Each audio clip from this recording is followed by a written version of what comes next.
कर्मचारी आकेरकर। नमस्कार, मी जान्हवी जाधव। टाइम महाराष्ट्रामध्ये आपल्या सर्वांचं स्वागत आहे।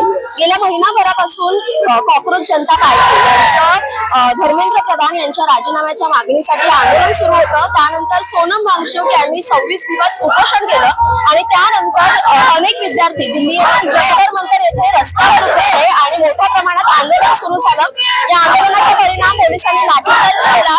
त्यानंतर काल या सर्व तरुणांच्या मागण्या पूर्ण झाल्या आणि काल अखेर शिक्षण मंत्री धर्मेंद्र प्रधान यांनी आपला राजीनामा पंतप्रधानांकडे सुपूर्द केला आणि आंदोलनाचा भडका खरं तर महाराष्ट्रात सगळीकडे पसरत होता आणि त्याच आंदोलनाची आज विजयी रॅली मुंबईतील शिवाजी पार्क येथे आयोजित करण्यात आली आहे। एकूणच पाहायला गेलं तर आज शिवाजी पार्क येथे मोठ्या संख्येने तरुण हे आपल्याला पाहायला मिळत आहेत। या आधीही उद्धव ठाकरेंनी अभिजित दिपके यांना दिल्लीतील जंतर मंतर येथील आंदोलनाला पाठिंबा जाहीर केला होता।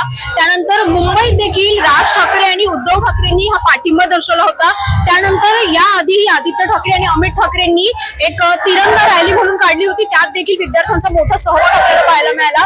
आज 26 जुलै 2026 रोजी उद्धव ठाकरे आणि राज ठाकरे यांनी विद्यार्थ्यांचा जल्लोष मोर्चा हा कुठेतरी इथे शिवाजी पार्क मध्ये आपल्याला पाहायला मिळतोय।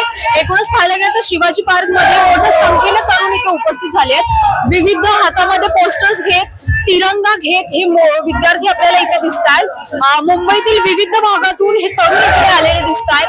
हातामध्ये तिरंगा पोस्टर्स विविध बॅनर्स आपल्याला पाहायला मिळत आहेत। एकूणच पाहायला गेलं तर जंतर मंतरवरील आंदोलनानंतर कुठेतरी हे विद्यार्थ्यांचं यश आहे, हे सीजेपी आणि अभिजित दिपकेंचं यश आहे अशी विद्यार्थ्यांची भावना आहे। एकूणच आज या दिवसभरातल्या प्रत्येक घडामोडी आम्ही तुमच्यापर्यंत घेऊन येणार आहोत। तोपर्यंत टाइम महाराष्ट्र पाहत रहा।